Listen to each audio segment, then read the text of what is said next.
Great, and since we've got a few more people joining us, let's just go ahead and do quick introductions. Today's fun question of the day is, what is your favorite park in the region? And I will start. I'm Jessica. I'm a transportation planner at the TJPDC. And my favorite park is Riverview Park because it's just far enough away from my house that it becomes like a big outing for my kids. All right, Sarah, would you go next? Yes, Sarah Pennington with the TJPDC, particularly the rideshare program. And my favorite park, Riverview is a nice one because it's flat, which you don't find often for running. But I think my favorite is Pretty Creek up in the northern part of Albemarle County. Great trails for mountain biking and trail running. Dan. Dan Butch with Albemarle County Planning. It's on a rotating basis. Right now it's Ragged Mountain. It was Pretty Creek. Great. Bill. Yeah, Bill Palmer with UVA. River Park. There's so many. I guess Walnut Creek. I don't get there enough though, but it is a great gym down in southern Albemarle. Great. John Lewis. Hey, I'm with Cambic, the mountain biking club. I'm also on the RTF board, and I'm in agreement. I love all the parks. I wish there were more. And currently my favorite, where we're spending a lot of time, is the Hayward Community Forest in the Ragged Complex. It's so great. And we're actively building trails there to try and spread the load, if you will, because it's such a nice area. Thanks. Thanks, John. Peter.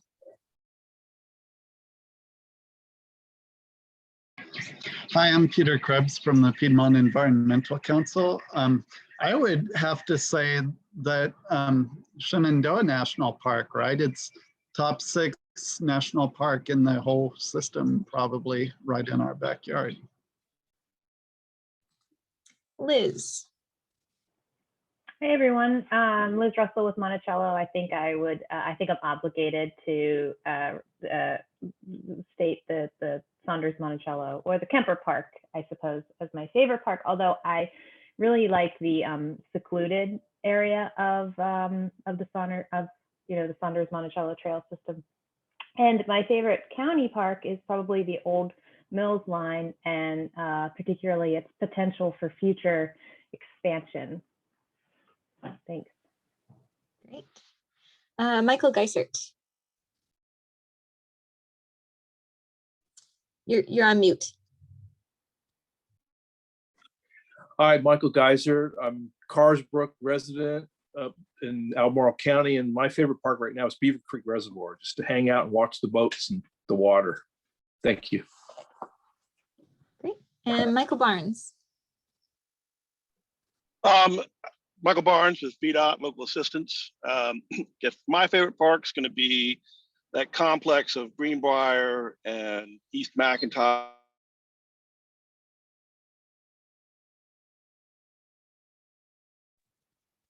I think you cut out there for a second, Michael.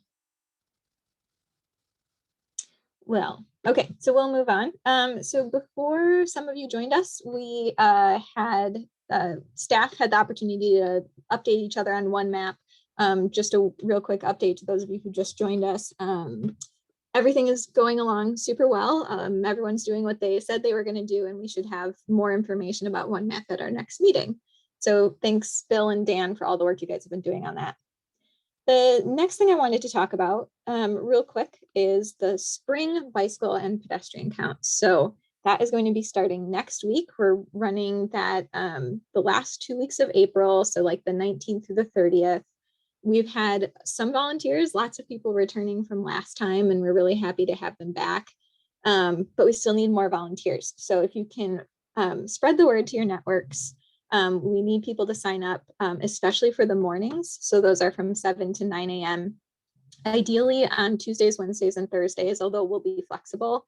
And also we're hoping to get weekend counts this time around. So if someone would like to do a morning count on either the 24th or the 25th of April from 8 to 11 in the morning, that would be super. And then of course, if people are not early risers, we are still looking for a few slots for the afternoons. So again, Tuesdays, Wednesdays, or Thursdays of those last 2 weeks of April from 4 to 6 p.m. We're counting at the same 10 locations that we did last time. That includes Riverview Park and lots of other fun places that are super important to count at. One little anecdote I was going to share is I had someone reach out to me from who had counted it the first time, and she counted with her kids. And she said that every time they drive past that count site now, her kids, you know, they talk about it as their count site, and they are always looking for more bikes and pedestrians as they're going through that area.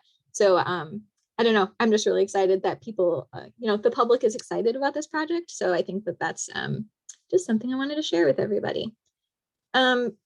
For the training for this count, back in the fall, for everyone who signed up, I had like a one-on-one Zoom meeting with people and walked them through how to use our brand new count sheet, walked them through their special cases. This time I've made a video. It's not the greatest video, but it's a video that goes through all of the details. It's on our website. So this time people will be able to do that training completely on their own time. They can reach out to me with questions afterwards. But, you know, for folks who don't love having Zoom meetings or phone calls, this is, you know, a much easier way of doing it for everyone. So keeping that in mind as you're spreading the word, asking for volunteers. Are there any questions about the bike and ped count? All right, cool. So if you need anything from me to help spread the word, I have like a call for volunteers email that I can share with you. So just reach out to me if you want that email, and I'll send it your way. Okay. The next thing we're going to talk about is Bike Month. So we talked a little bit last time. Amanda had a lot of stuff going on at the city. Dan, Bill, do you guys have any updates about Bike Month activities on your ends? Just with the county, I'm not involved with in planning with any initiatives. I can't speak for Parks and Rec, if they put on anything, but not that I'm aware of. Yeah, same here. Not too familiar with what's going on with that. I know Patrick Clark, who I don't remember if he was at the bike summit. I don't know if he is a part He was of at our this last group. meeting.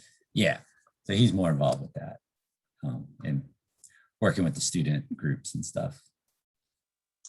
Yeah, I think he said something, and Bill, you can fill in details, that there was some idea of doing some sort of Bike Month activity at the UVA, but then it was determined that that looked too much like a gathering of people or something like that. Yeah, that was actually like kind of a different thing, but it would have slotted nicely in with Bike Month ideas. But yeah, we're gonna have to think about that more in the fall. So great. Well, thanks for the updates.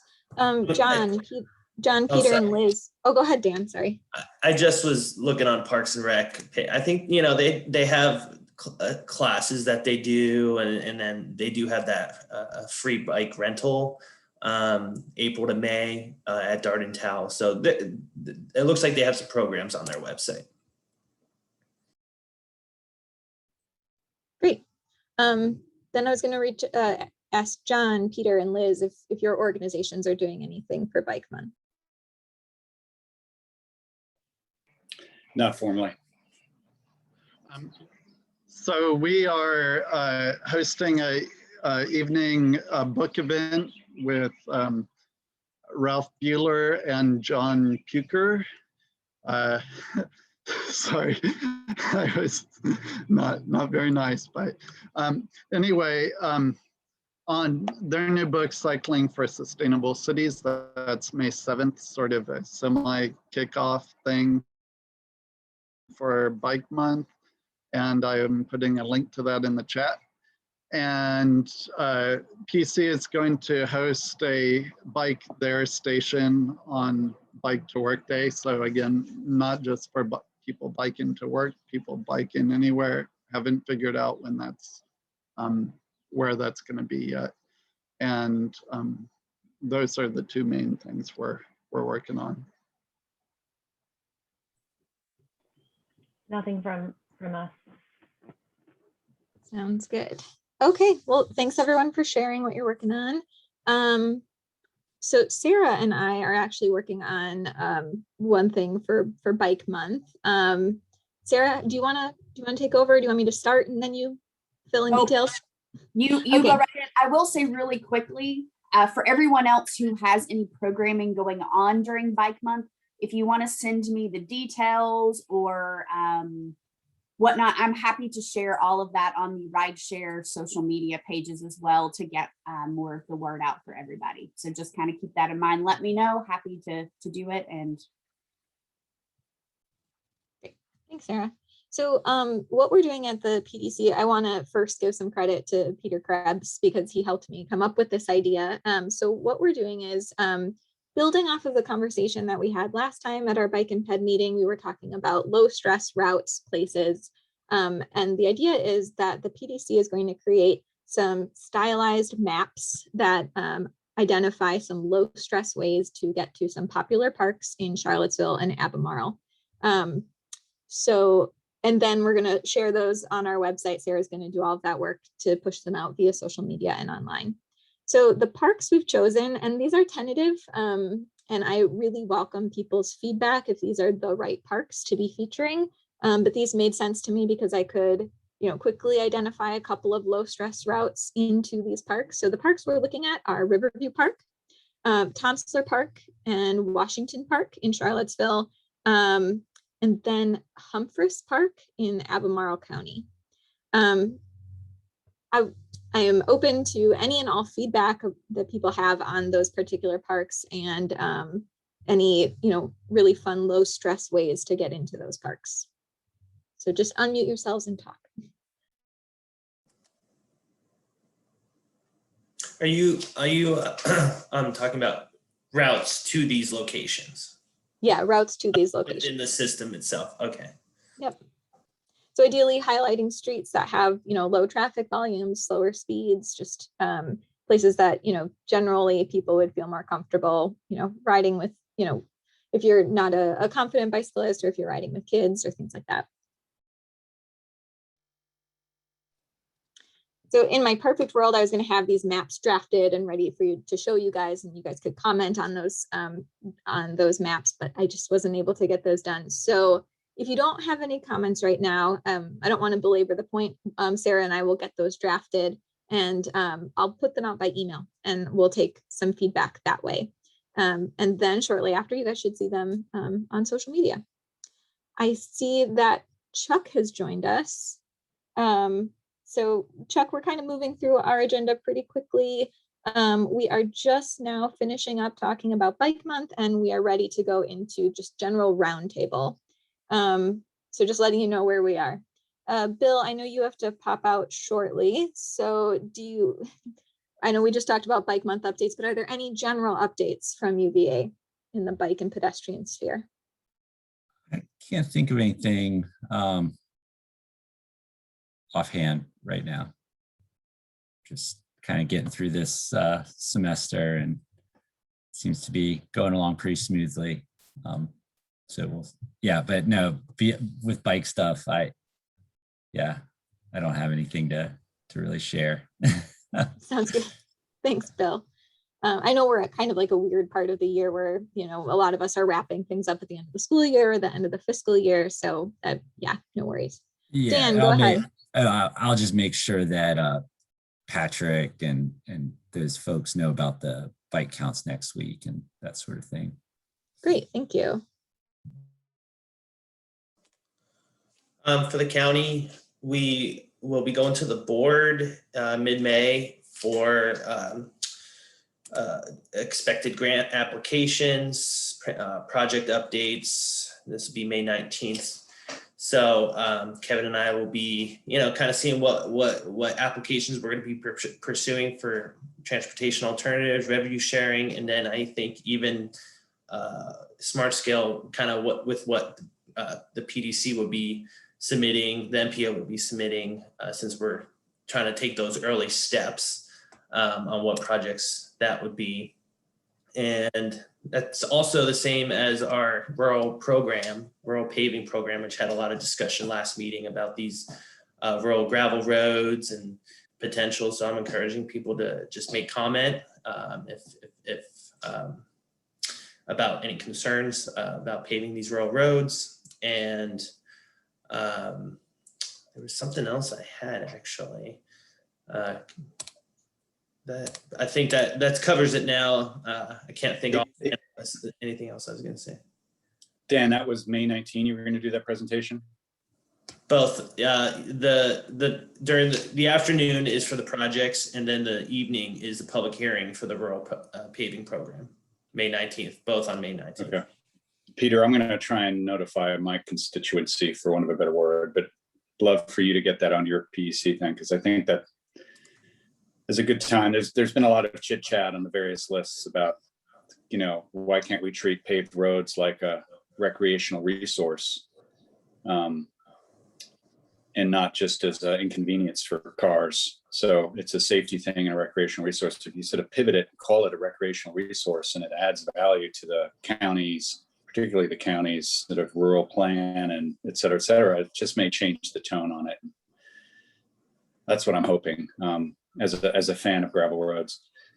The other question I had, Dan, was just curiously, is there anything on your radar that you're aware of that's referencing a proposal for a tunnel under the railway tracks at Greenbrier from a grant perspective? Because that borders city county. I know Chris Jensick and the RTF have been talking about it for a while, but I don't know if the three bodies, if you will, RTF, city and county, have talked about that recently, and whether are we ready for just to get coordinated so we can talk about it, because that's like potentially $1 million project.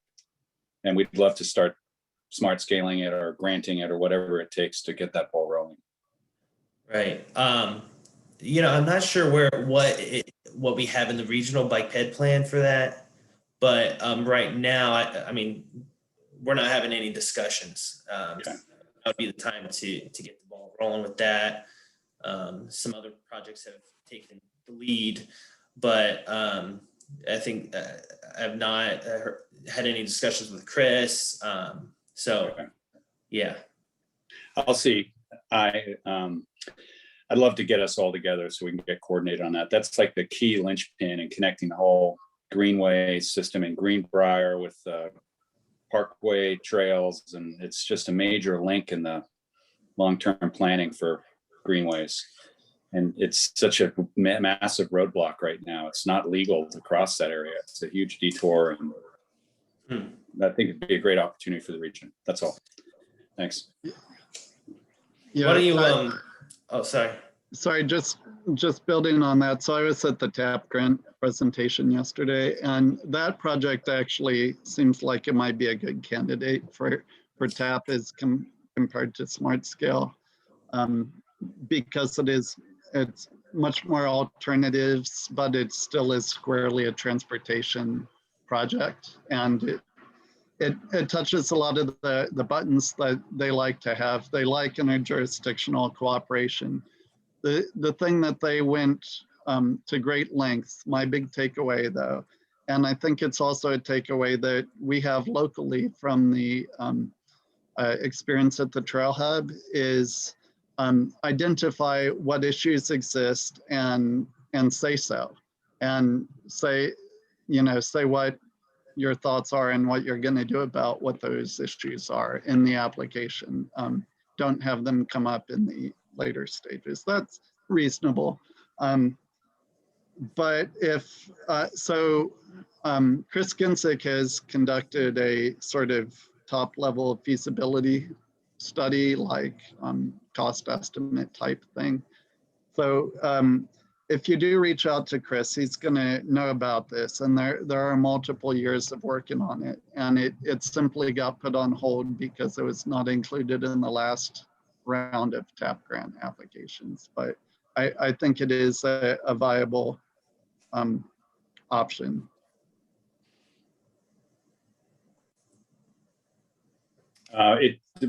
So to answer your question in the chat, the Greenbrier Greenway that the city put in as part of the Greenbrier Stream restoration, it goes right up to the train tracks. And there's an underpass, and on the other side of the tracks is the bridge where the John Warner Parkway and Greenway cross that Greenbrier stream. So the tunnel would be somewhere there.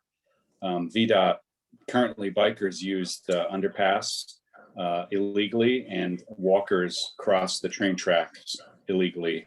But it's well used by a lot of people to connect the Ravenna as a Ravenna Trail. Ravenna Trail has a formal bypass that sort of circumvents that, takes you all the way down to Melbourne.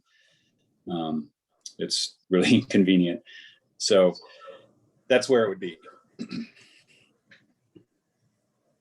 And the railway tunnel didn't want us to just pedestrianize the existing, whatever you call it, underpass, because of the stream traffic through there. They want a separate tunnel.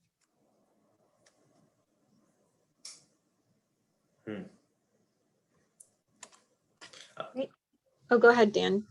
I was gonna say, I'm just gonna reach out to Chris probably and for that feasibility study, kind of gather more information, and kind of see. I know from the county we're looking at projects that have been kind of on hold for potential transportation alternative. Looking at Avon and but any collaboration with the city. And RTF is happy to act as a bridge to help coordinate that. I think this is it's interjurisdictional. So having support on both sides, whoever takes the charge, if it's the city taking the charge, it's great. We just would love to get it on the county's radar so that if needed, there's support and whatever is required to push it through. So I appreciate it. I just wanted to get on your radar, Dan. So when we make calls or talk about it, you know what we're talking about. Thank you. And I'm gonna get Tim Pedalino in as well. Just get the right people talking and see where we go with this. So. Thanks. Yeah, thank you for. I feel like you're offering a lot right here, Dan, and I want to acknowledge that and thank you for it. So with that, so I understand properly. It sounds like the May 19th public hearing on the rural paving program is a normal thing, happens, about once a year. Is there like I'm guessing it's probably a discussion about a specific list of priorities. It's not a vague conversation about rural paving. It's about a specific proposed list. Is that how it works? It's a public hearing. This went to the board in March as a consent item, but usually it's a work session, but it was more of a just agree upon this list. And these lists are roads that were petitioned by property owners on these roads. And they were ranked according to traffic counts. But rural rustic is a type of paving. It's called a secondary road paving, secondary 6-year plan. So it's basically taking these petition roads and gives us funding every year and there's a priority list. And then, I've been hearing a lot of conversation about these rural roads and I'm just encouraging board members are the ones that can remove any roads. So, to get that, I'm trying to just voice your concerns. Mm-hmm. Yeah, thank you. So the board then has to sort of sign off on this list, and that's what the public hearing is about. Right. They could hear public comment and they could choose to remove any roads if they want to from this priority list. And it's usually like two roads that get paved a year, and then it's renewed every year. The 5 years out are projected. The other, if you have any other questions on that, I remembered the other update I had. If Peter or John had another.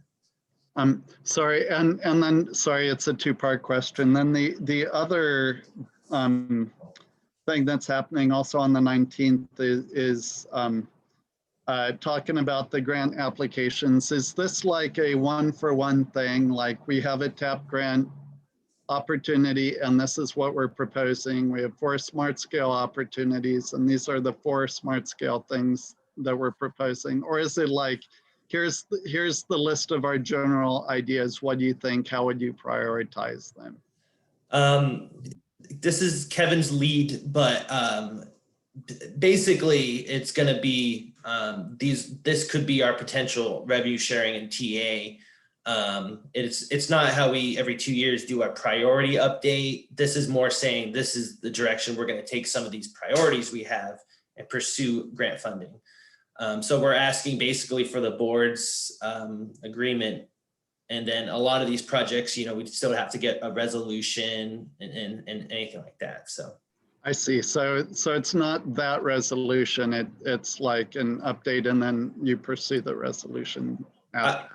I mean, I can shoot you an email, confirm if we're gonna have resolutions. I'm assuming not this early. It's basically saying like you support us applying for these grants Got it. this Thank summer. you. Thank you. The other update I had was next Thursday, we had some conversations with Michael Geiser about connections in the Rao area, bike ped connections. And so I'll be doing a quick overview with how the county's, at the CAC meeting, how we prioritize these projects and how, get them in the master plans and how the county pursues funding. So it's just a general planning process on specifically for bike ped connections. You brought up some good points, Michael. That's the Rio 29 CAC meeting. Yes. Dan, kind of a follow-up question to that. So Admiral County is doing the Rio Road corridor study. And when I attended that first, the kickoff meeting for the public, it seemed like there was quite a bit of focus on bicycle and pedestrian concerns. Did you want to speak to that at all? That's still like the consultant is, data collection. They did taking the public feedback. We have a project manager that's involved with that specifically with the consultants. And so I haven't had too much update on that process. So, it's still in the early stages, and I'm sure I'll be mentioning, we'll be getting recommendations from that corridor study specifically in that area as well. So that's just kind of the overview I'll be giving next week. So. Cool, thanks for that. Chuck, did you want to jump in with any updates from VDOT?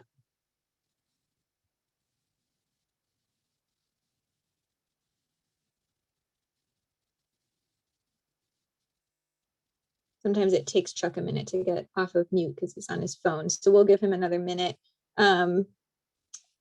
Peter, did you want to give any updates from PC? No, I already mentioned the cycling for sustainable cities, and the Piedmont Mobility Alliance is having its next meeting 2 weeks from today. I'll put a link to that in the chat. That's all for now. Thank you. Thanks, Peter. And Chuck, it looks like you are off mute. So if you want to give us your updates. Yeah, I unmuted my phone, but not the computer. So yes, sorry I was late. I had another conflict, another meeting that ran over. I don't have a whole lot. I know that we're looking to start smart scale next round. And I know that Tom Fitzpatrick in our LAP office is looking to they usually coordinate a lot of the TAP applications and stuff like that. So they're steadily, and we're reviewing a lot of those through the L&D section for concept and cost estimates for some of the localities across the district. So if you guys need some assistance, you can reach out to us on those. I got an email. I just wanted to bring it up earlier this week about, let's see, where's it at? Regarding the 3-notch trail. Just wanted to, I know that there had been some discussions about possibly moving that forward at some point in time, but I know the county, prior to the last round of Smart Scale, when we were looking at that as a possible study location, we didn't move that forward.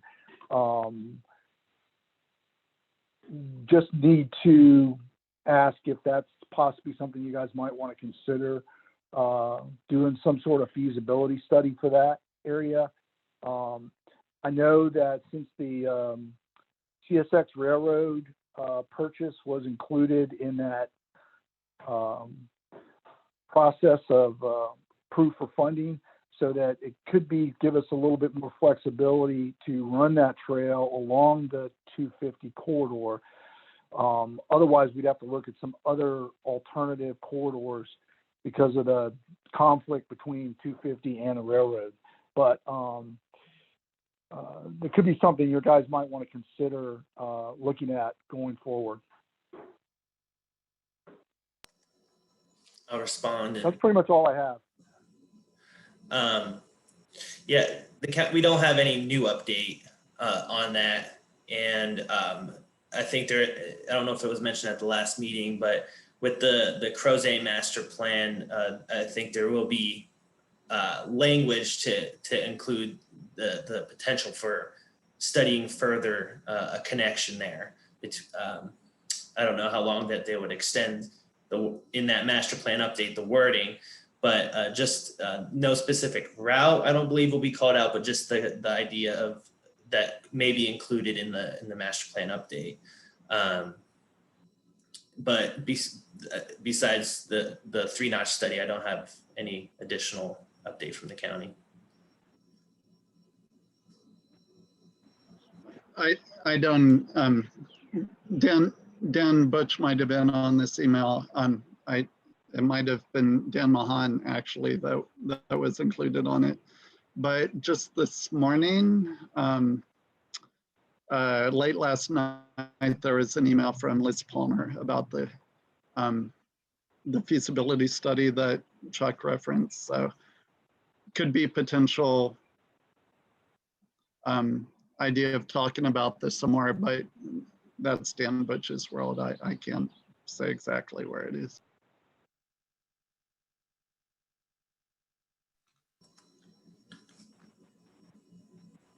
Yeah, I was on that email.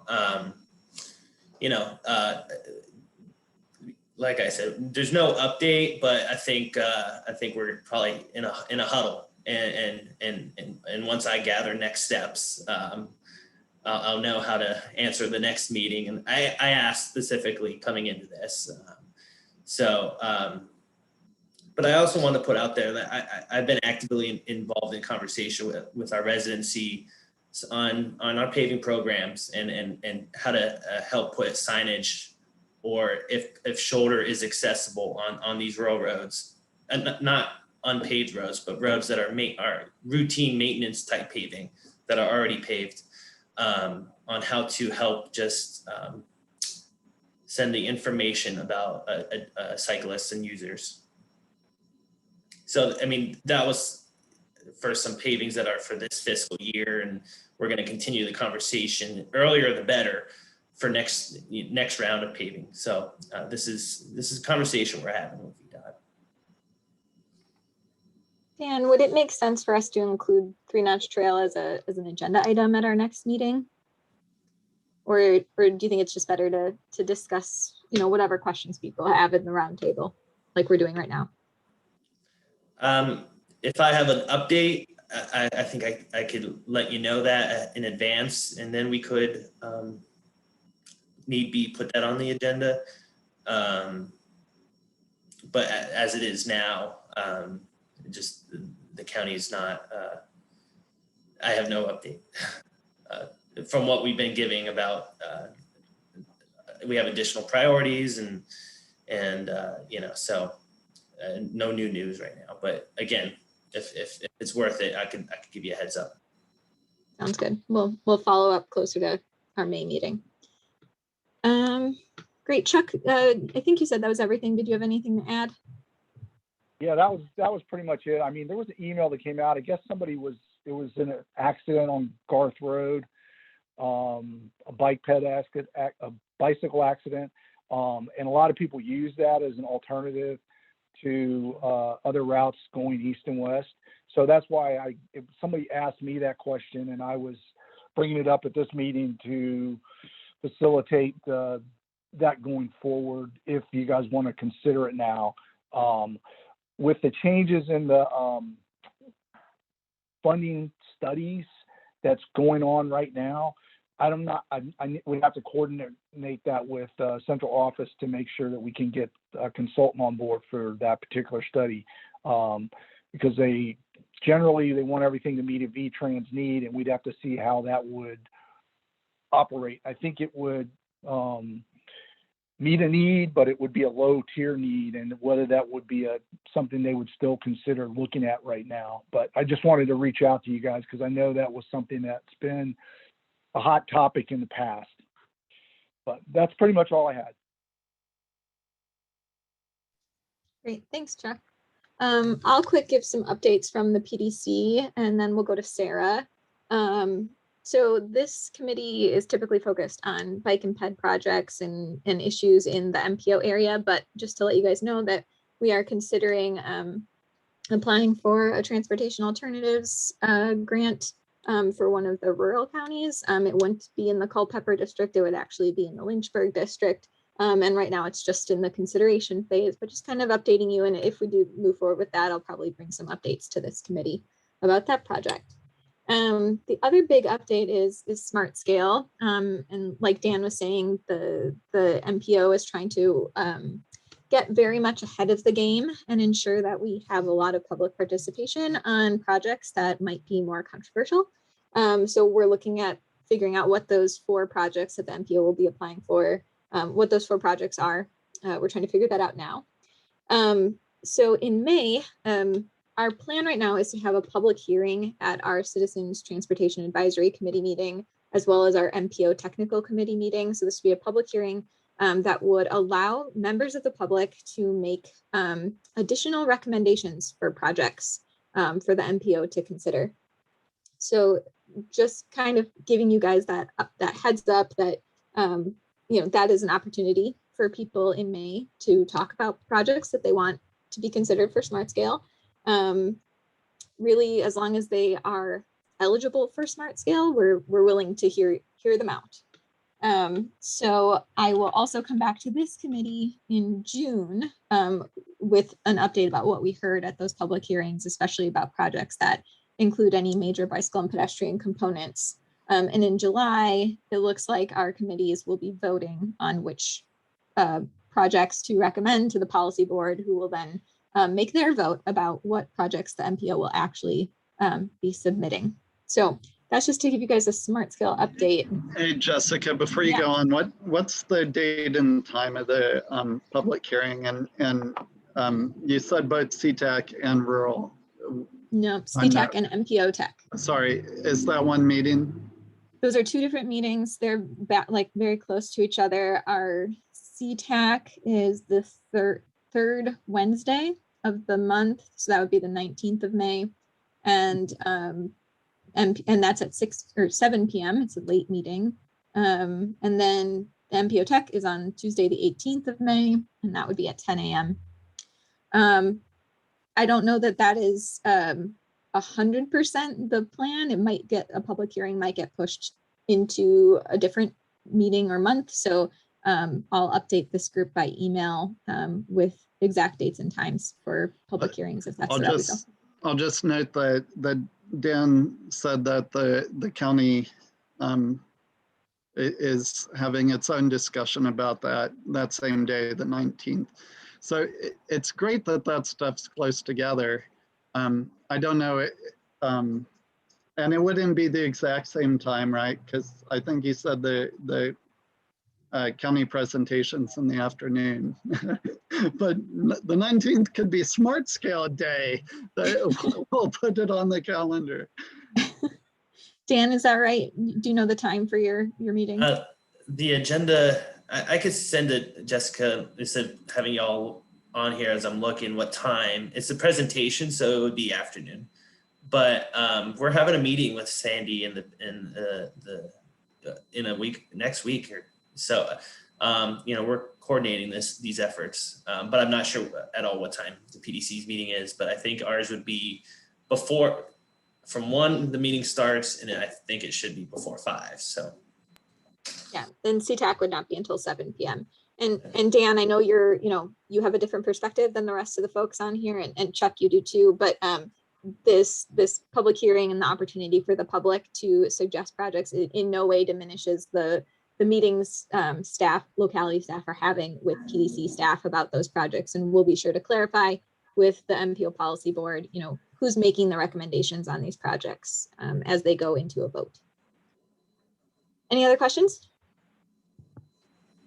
And like I said, I'm giving you guys the public hearing information a little bit ahead of schedule, but that's our tentative plan for how to move forward. And just since I won't see you guys again until much closer to those meetings, I wanted to give you the heads up. If you're trying to pick one or the other, Jessica, I would suggest you do it on the Tuesday one rather than the Wednesday one. Particularly because Dan said that even if the smart scale piece is in the afternoon, I think he's right, it will be. There's another, the evening we'll have the public hearing. So that would be a conflict with the CTAC meeting. That's good to know. I'll just clarify that according to our processes that we've created for Smart Scale, we'll do it at both, whether we're doing it in May or July. They'll be at both the MPO Tech and CTAC meeting. All right. I think that's all of my updates. Sarah, you want to talk rideshare updates? I don't have a whole lot to update on rideshare at the moment. Obviously, we Jessica talked a little bit about some of our bike month activities, and again, we're happy to promote whatever anyone else is doing. In addition to that, in May, we will also be doing some promotions that the state, that DRPT has come up with regarding telework activities. Still kind of waiting on the details for that at the moment, but you will definitely see a lot of activity probably in advertising and social media on that in conjunction with Bike Month in May and then continuing into June. So. Thanks, Sarah. John, did you want to talk to us about what Cambic's up to?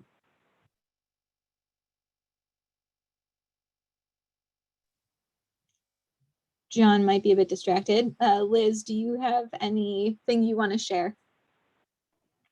Not right now, thank you. No? Well, thank you so much for joining us. Michael and Bill, I just want to put it out there. Do you have anything you want to share with us about biking and walking? Well, I sent an email to Dan about some issues I was concerned about, and he's responded nicely. And when is that meeting, the Rio 29 CAC, Dan? That's next Thursday at 7. Okay. And go on the county website under community development, there's calendar there. Yeah. Okay. Great. Appreciate it, Dan. Yeah. And I have it. I saw that this is a tentative schedule. It's 1:40 presentation on May 19th. That's not official for the project updates, and then 6 p.m. would be the public hearing for Pete to answer. Okay. Thanks. Thank you, everyone. Bill told me he didn't have anything else to add. So that really concludes our meeting. Thanks so much for joining us and making it, a great discussion and overall a quick meeting. We'll see you guys in May. All right, have a good rest of your day.